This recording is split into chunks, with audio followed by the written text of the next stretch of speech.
Dracula by Bram Stoker. Chapter 14. 23rd September. Jonathan is better after a bad night. I'm so glad that he has plenty of work to do, for that keeps his mind off the terrible things. And oh, I am rejoiced that he is not now weighed down with the responsibility of his new position. I knew he would be true to himself, and now how proud I am to see my Jonathan rising to the height of his advancement, and keeping pace in all ways with the duties that come upon him. He will be away all day till late, for he said he could not lunch at home. My household work is done, so I shall take his foreign journal, and lock myself up in my room and read it. 24th September. I hadn't the heart to write last night. That terrible record of Jonathan's upset me so. Poor dear!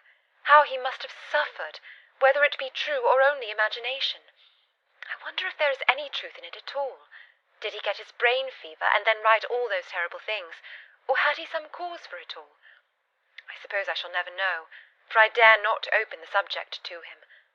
And yet that man we saw yesterday, he seemed quite certain of him, poor fellow. I suppose it was the funeral upset him and sent his mind back on some train of thought. He believes it all himself. I remember how on our wedding day he said, "Unless some solemn duty come upon me to go back to the bitter hours, asleep or awake, mad or sane." There seems to be through it all some thread of continuity. That fearful Count was coming to London. If it should be, and he came to London, with its teeming millions, there may be a solemn duty, and if it come we must not shrink from it. I shall be prepared. I shall get my typewriter this very hour and begin transcribing. Then we shall be ready for other eyes if required. And if it be wanted, then perhaps, if I am ready, poor Jonathan may not be upset, for I can speak for him, and never let him be troubled or worried with it all. If ever Jonathan quite gets over the nervousness, he may want to tell me of it all, and I can ask him questions and find out things, and see how I may comfort him. Letter. Van Helsing to Mrs. Harker. 24 September. Confidence. Dear Madam, I pray you to pardon my writing, in that I am so far a friend as that I sent to you sad news of Miss Lucy Westenra's death. By the kindness of Lord Godalming, I am empowered to read her letters and papers, for I am deeply concerned about certain matters vitally important. In them I find some letters from you, which show how great friends you were and how you love her. Oh, Madam Mina, by that love, I implore you, help me. It is for others' good that I ask, to redress great wrong, and to lift much and terrible troubles that may be more great than you can know. May it be that I see you? You can trust me. I am friend of Dr. John Seward, and of Lord Godalming, that was Arthur of Miss Lucy. I must keep it private for the present from all. I should come to Exeter to see you at once if you tell me I am privileged to come, and where and when. I implore your pardon, madam. I have read your letters to poor Lucy, and know how good you are and how your husband suffer. So I pray you, if it be, enlighten him not, lest it may harm. Again, your pardon and forgive me. Van Helsing. Telegram. Mrs. Harker to Van Helsing. 25th September. Come today by 10:15 train if you can catch it. Can see you any time you call. Wilhelmina Harker. Mina Harker's Journal. 25th September. I cannot help feeling terribly excited as the time draws near for the visit of Dr. Van Helsing, for somehow I expect that it will throw some light upon Jonathan's sad experience, and as he attended poor dear Lucy in her last illness, he can tell me all about her. That is the reason of his coming. It is concerning Lucy and her sleepwalking, and not about Jonathan. Then I shall never know the real truth now. How silly I am. That awful journal gets hold of my imagination and tinges everything with something of its own colour. Of course it is about Lucy. That habit came back to the poor dear, and that awful night on the cliff must have made her ill. I had almost forgotten in my own affairs how ill she was afterwards. She must have told him of her sleepwalking adventure on the cliff, and that I knew all about it, and now he wants me to tell him what I know, so that he may understand. I hope I did right in not saying anything of it to Mrs. Westenra. I should never forgive myself if any act of mine, were it even a negative one, brought harm on poor dear Lucy. I hope, too, Dr. Van Helsing will not blame me. I have had so much trouble and anxiety of late that I feel I cannot bear more just at present. I suppose a cry does us all good at times, clears the air as other rain does.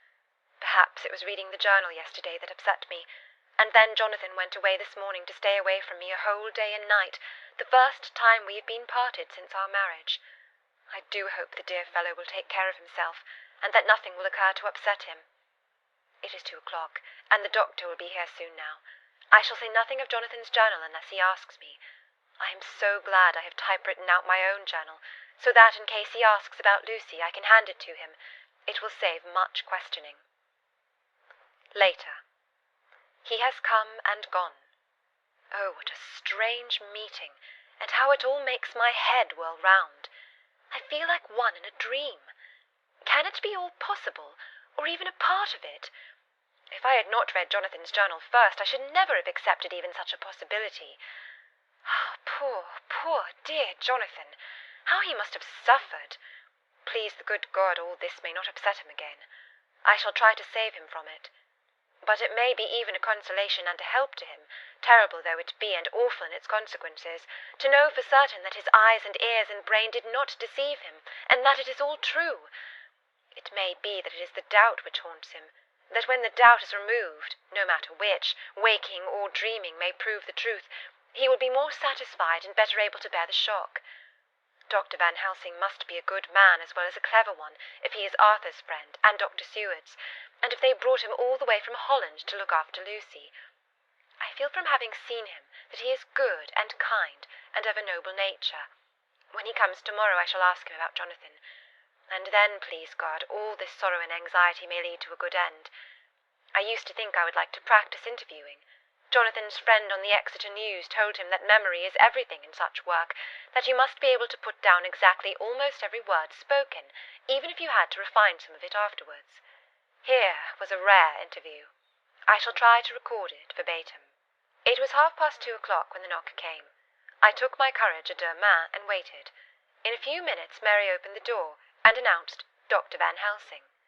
I rose and bowed, and he came towards me, a man of medium weight, strongly built, with his shoulders set back over a broad, deep chest, and a neck well balanced on the trunk as the head is on the neck. The poise of the head strikes me at once as indicative of thought and power. The head is noble, well-sized, broad, and large behind the ears. The face, clean-shaven, shows a hard, square chin, a large, resolute, mobile mouth, a good-sized nose, rather straight, but with quick, sensitive nostrils that seem to broaden as the big, bushy brows come down and the mouth tightens. The forehead is broad and fine, rising at first almost straight, and then sloping back above two bumps or ridges wide apart, such a forehead that the reddish hair cannot possibly tumble over it, but falls naturally back and to the sides. Big, dark blue eyes are set widely apart, and are quick and tender or stern with the man's moods. He said to me, "Mrs. Harker, is it not?" I bowed assent. "That was Miss Mina Murray?" Again I assented. "It is Miss Mina Murray that I came to see that was a friend of that poor dear child Lucy Westenra. Madam Mina, it is on account of the dead that I come." "Sir," said I, "you could have no better claim on me than that you were a friend and helper of Lucy Westenra." And I held out my hand. He took it and said tenderly, "Oh, Madam Mina, I know that the friend of that poor little girl must be good, but I had yet to learn." He finished his speech with a courtly bow. I asked him what it was that he wanted to see me about, so he at once began. "I have read your letters to Miss Lucy. Forgive me, but I had to begin to inquire somewhere, and there was none to ask. I know that you were with her at Whitby. She sometimes kept a diary. You need not look surprised, Madam Mina.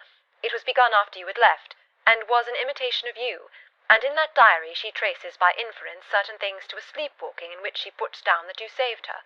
In great perplexity, then, I come to you, and ask you, out of your so much kindness, to tell me all of it that you can remember." "I can tell you, I think, Dr. Van Helsing, all about it." "Ah, then you have good memory for facts, for details. It is not always so with young ladies." "No, Doctor, but I wrote it all down at the time. I can show it to you if you like." "Oh, Madam Mina, I well be grateful. You will do me much favour." I could not resist the temptation of mystifying him a bit. I suppose it is some taste of the original apple that remains still in our mouths, so I handed him the shorthand diary. He took it with a grateful bow and said, "May I read it?" "If you wish," I answered as demurely as I could. He opened it, and for an instant his face fell. Then he stood up and bowed. "Oh, you so clever woman," he said. "I knew long that Mr. Jonathan was a man of much thankfulness, but see his wife have all the good things. And will you not so much honour me and so help me as to read it for me? Alas, I know not the shorthand." By this time my little joke was over, and I was almost ashamed. So I took the typewritten copy from my work-basket and handed it to him. "Forgive me," I said. "I could not help it, but I had been thinking that it was of dear Lucy that you wished to ask, and so that you might not have time to wait, not on my account, but because I know your time must be precious, I have written it out on the typewriter for you." He took it, and his eyes glistened. "You are so good," he said. "And may I read it now? I may want to ask you some things when I have read." "By all means," I said. "Read it over whilst I order lunch, and then you can ask me questions whilst we eat." He bowed and settled himself in a chair with his back to the light, and became so absorbed in the papers, whilst I went to see after lunch chiefly in order that he might not be disturbed. When I came back, I found him walking hurriedly up and down the room, his face all ablaze with excitement. He rushed up to me and took me by both hands. "Oh, Madam Mina," he said, "how can I say what I owe to you? This paper is as sunshine. It opens the gate to me. I am dazed, I am dazzled with so much light, and yet clouds roll in behind the light every time. But that you do not, you cannot comprehend. Oh, but I am grateful to you, you so clever woman. Madame," he said this very solemnly, "if ever Abraham Van Helsing can do anything for you or yours, I trust you will let me know.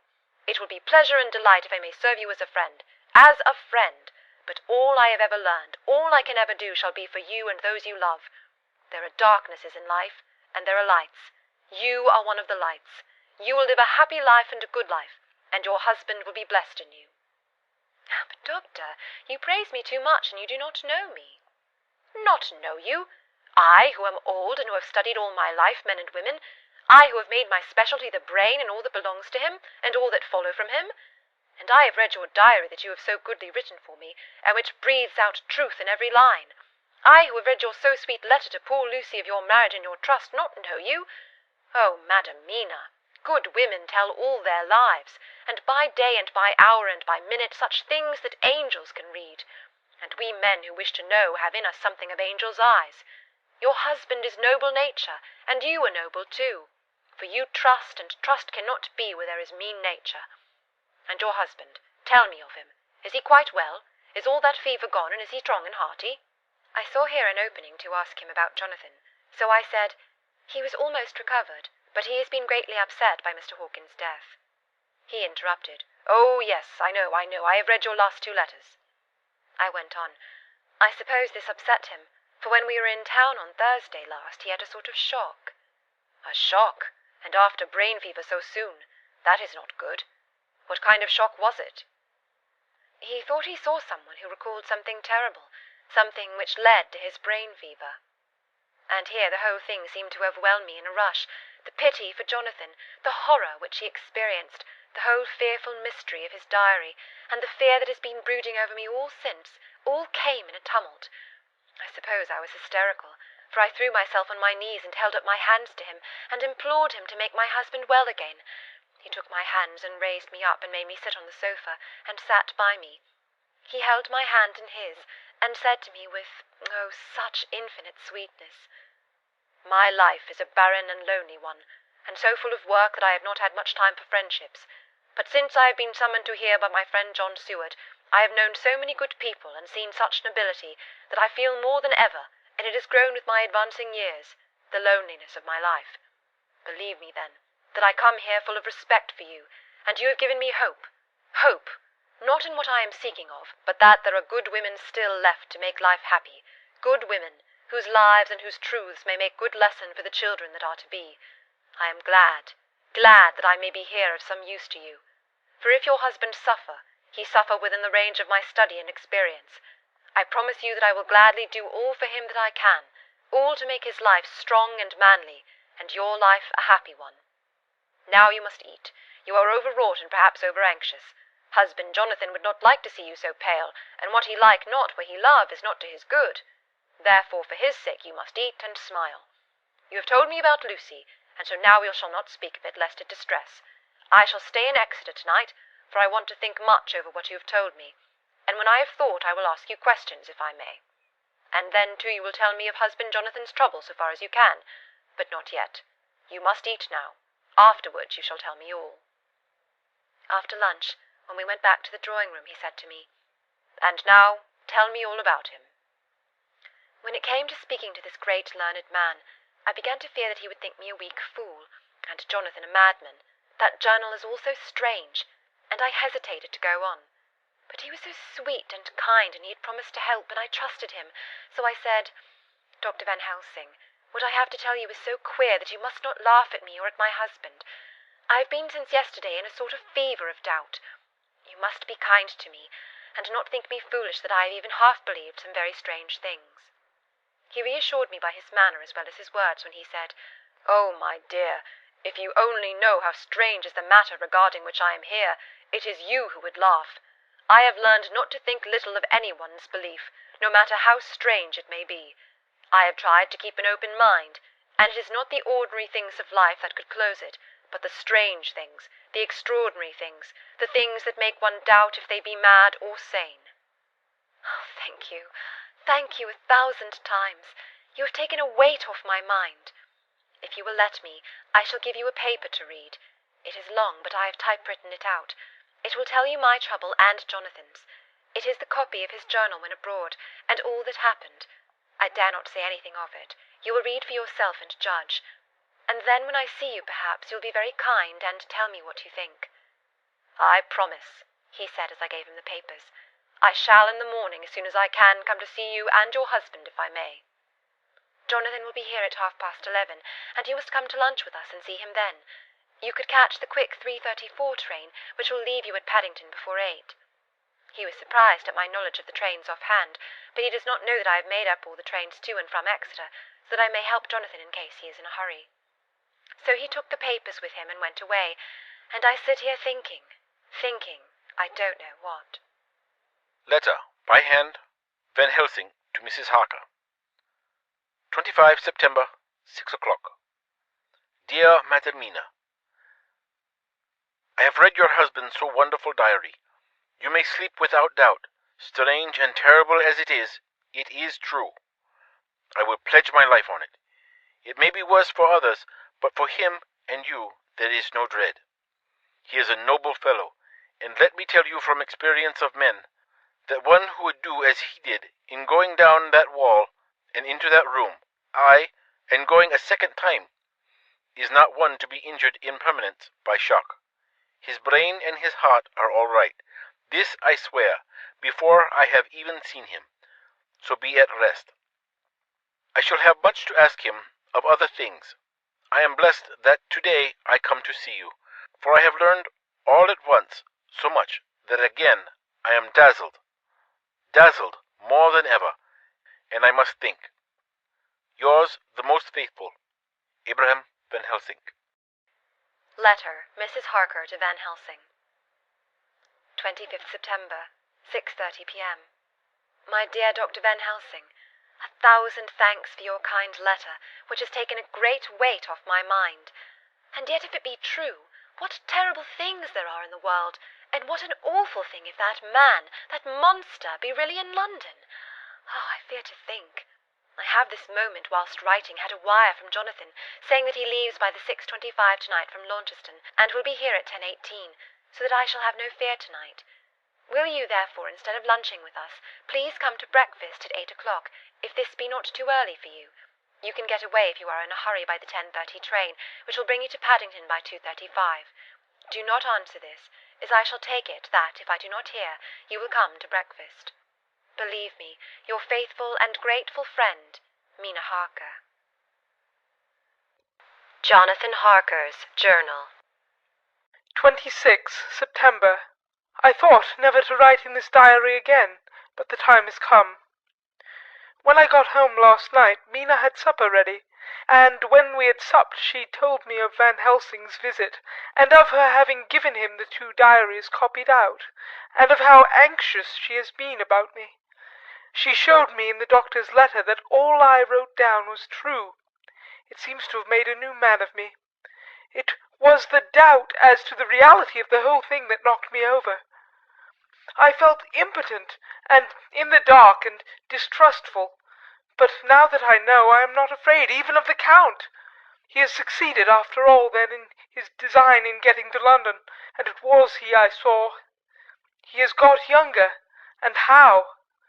Van Helsing is the man to unmask him and hunt him out, if he is anything like what Mina says. We sat late and talked it over.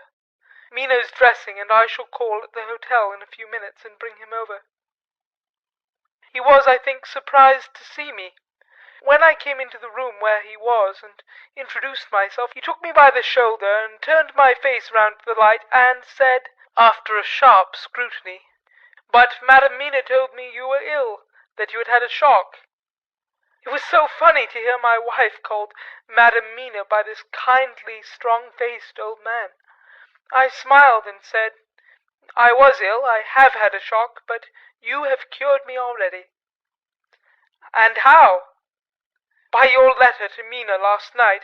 I was in doubt, and then everything took a hue of unreality, and I did not know what to trust, even the evidence of my own senses.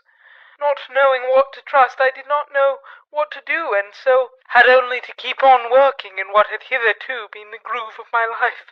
The groove ceased to avail me, and I mistrusted myself. Doctor, you don't know what it is like to doubt everything, even yourself. No, you don't. You couldn't with eyebrows like yours."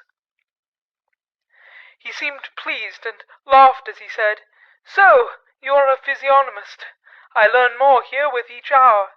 I am with so much pleasure coming to your breakfast.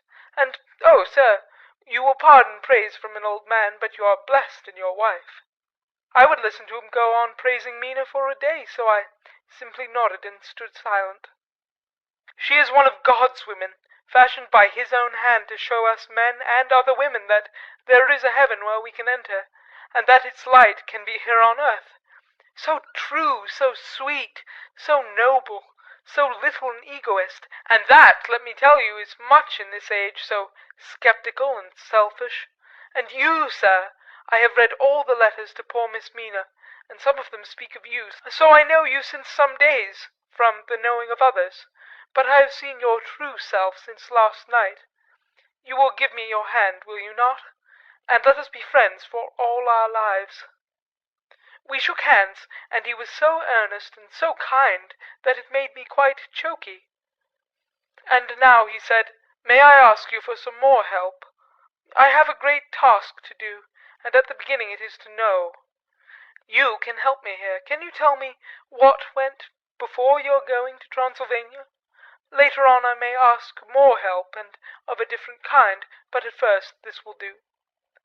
"Look here, sir," I said, "does what you have to do concern the Count?" "It does," he said solemnly. "Then I am with you, heart and soul. As you go by the 10:30 train, you will not have time to read them, but I shall get the bundle of papers. You can take them with you and read them in the train." After breakfast I saw him to the station. When we were parting, he said, "Perhaps you will come to town if I send for you, and take Madam Mina too." "We shall both come when you will," I said. I had got him the morning papers and the London papers of the previous night, and while we were talking at the carriage window, waiting for the train to start, he was turning them over. His eyes suddenly seemed to catch something in one of them, the Westminster Gazette. I knew it by the colour, and he grew quite white. He read something intently, groaning to himself. Mein Gott, so soon, so soon. I do not think he remembered me at the moment. Just then the whistle blew, and the train moved off. This recalled him to himself, and he leaned out of the window and waved his hand, calling out, "Love to Madam Mina. I shall write so soon as ever I can." Dr. Seward's Diary, 26 September.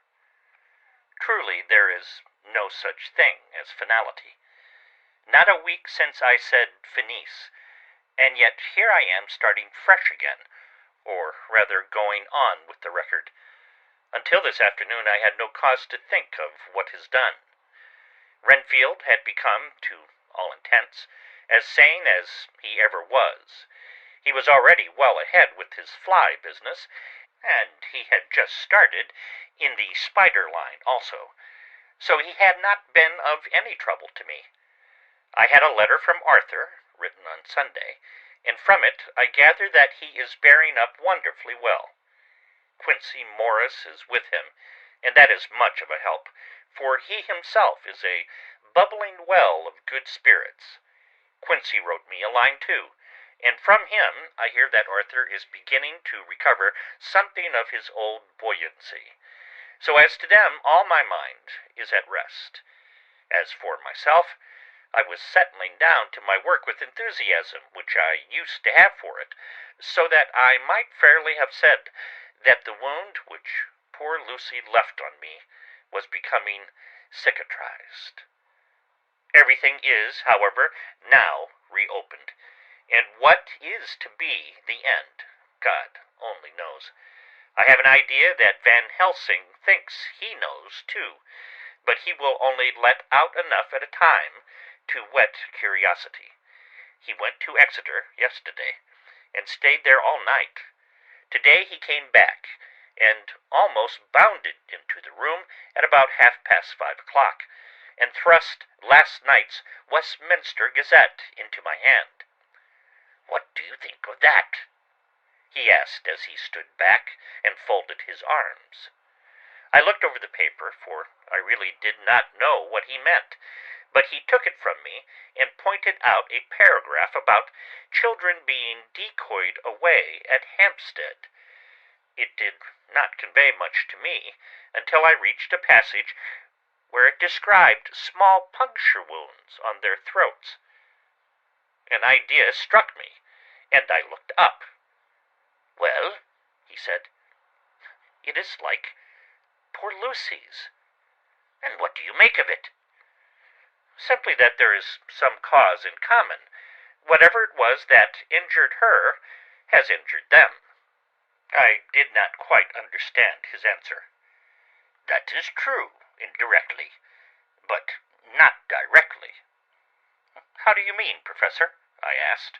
I was a little inclined to take his seriousness lightly, for, after all, 4 days of rest and freedom from burning, harrowing anxiety does help to restore one's spirits.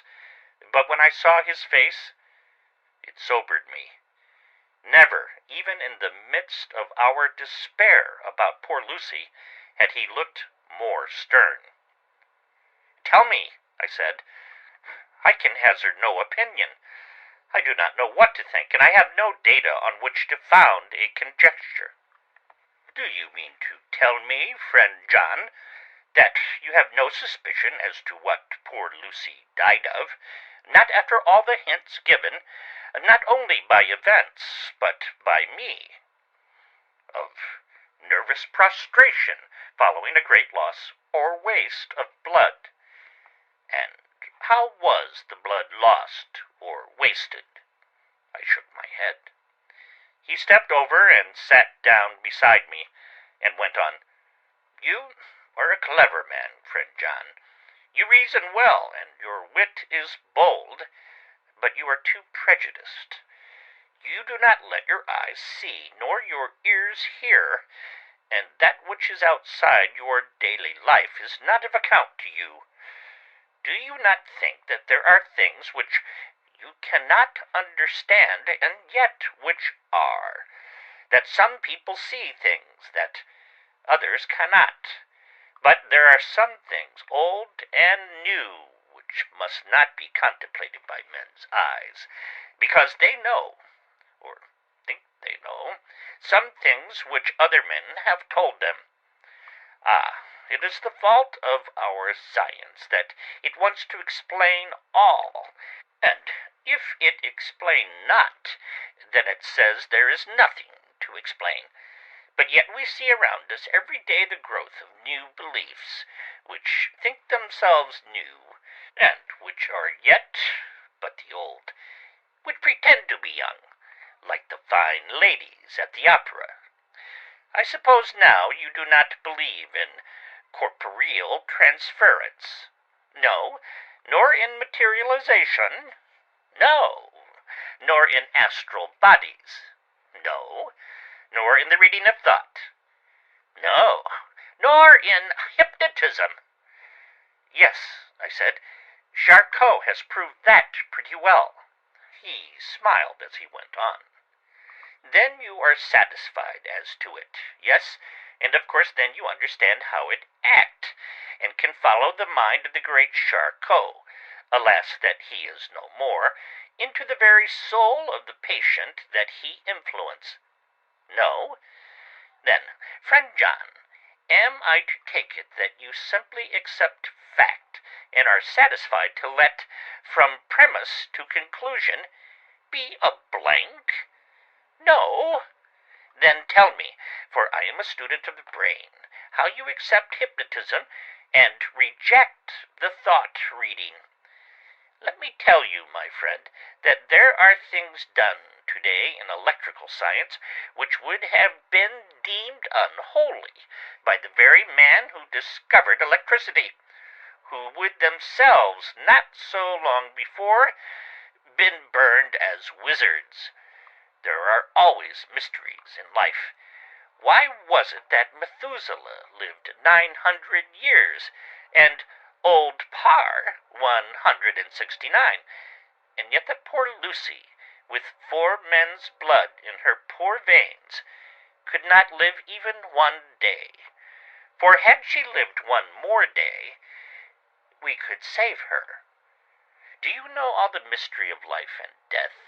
Do you know the altogether of comparative anatomy, and can say wherefore the qualities of brutes are in some men, and not in others? Can you tell me why, when other spiders die small and soon, that one great spider lived for centuries in the tower of the old Spanish church, and grew till, on descending, he could drink the oil of all the church lamps? Can you tell me why in the Pampas, aye, and elsewhere, there are bats that come out at night and open the veins of cattle and horses, and suck dry their veins? How in some islands of the western seas there are bats which hang on the trees all day, and those who have seen them describe as like giant nuts or pods, and that when the sailors sleep on the deck, because that it is hot, flit down on them, and then in the morning are found dead men, white as even Miss Lucy was. Good God, Professor, I said, starting up, do you mean to tell me that Lucy was bitten by such a bat, and that such a thing is here in London, in the 19th century? He waved his hand for silence, and then went on. Can you tell me why the tortoise lives more long than generations of men? Why the elephant goes on and on till he have seized dynasties, and why the parrot never die only of bite of cat, of dog, or other complaint? Can you tell me why men believe in all ages and places that there are men and women who cannot die? We all know, because science has vouched for the fact, that there have been toads shut up in rocks for thousands of years, shut in one so small hole that only hold him since the youth of the world. Can you tell me how the Indian faker can make himself to die, and have been buried, and his grave sealed, and corn sowed on it, and the corn reaped, and be cut and sown and reaped and cut again, and then men come and take away the unbroken seal, and that there lie the Indian faker, not dead, but that rise up and walk amongst them, as before." Here I interrupted him. I was getting bewildered. He so crowded on my mind, his list of nature's eccentricities and possible impossibilities, that my imagination was getting fired. I had a dim idea that he was teaching me some lesson, as long ago he used to in his study at Amsterdam. But he used them to tell me the thing so that I could have the object of thought in mind all the time. But now I was without his help, yet I wanted to follow him. So I said, "Professor, let me be your pet student again. Tell me the thesis so that I may apply your knowledge as you go on. At present I am going in my mind from point to point, as a madman, and not a sane one, follows an idea. I feel like a novice lumbering through a bog in a mist, jumping from one tussock to another in the mere blind effort to move on, without knowing where I am going." "That is a good image," he said. "Well, I shall tell you. My thesis is this. I want you to believe." "To believe what?" "To believe in things that you cannot. Let me illustrate. I heard once of an American who so defined faith: that faculty which enables us to believe things which we know to be untrue. For one, I follow that man. He meant that we shall have an open mind, and not let a little bit of truth check the rush of the big truth, like a small rock does a railway truck. We shall get the small truth first. Good. We keep him, and we value him, but all the same, we must not let him think himself all the truth in the universe. Then you want me not to let some previous conviction inure the receptivity of my mind with regard to some strange matter. Do I read your lesson right?" "Ah, you are my favorite pupil still. It is worth to teach you. Now that you are willing to understand, you have taken the first step to understand. You think then that those so small holes in the children's throats were made by the same that made the holes in Miss Lucy?" "I suppose so." He stood up and said solemnly, "Then you are wrong. Oh, would it were so! But alas, no, it is worse, far worse." "In God's name, Professor Van Helsing, what do you mean?" I cried. He threw himself with a despairing gesture into a chair and placed his elbows on the table, covering his face with his hands as he spoke. "They were made by Miss Lucy." End of chapter 14.